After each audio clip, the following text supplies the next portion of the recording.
Hi, today I will show you how to recognize the broken mainspring of the clock and of the watch.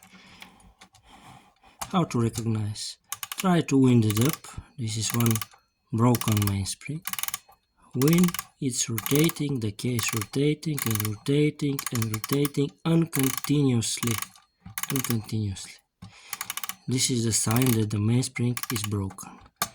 And here one mainspring which is okay. It's strong. You try to wind it up.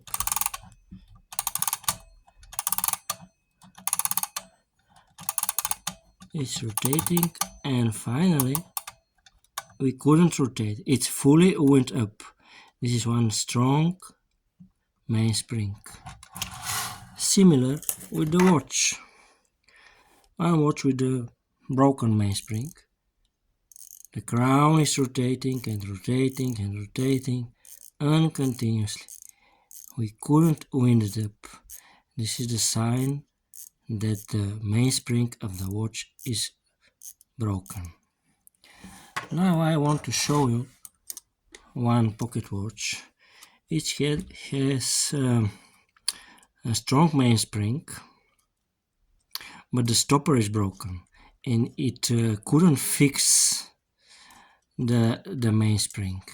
So I rotating the crown of the pocket watch and see what will happen.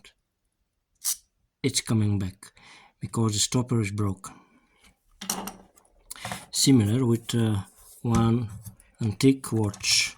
The stopper is broken, so I will try to wind it up. The mainspring is okay, but the key will coming back. It couldn't be wind up because the stopper is broken. Yes. If you like this, please subscribe.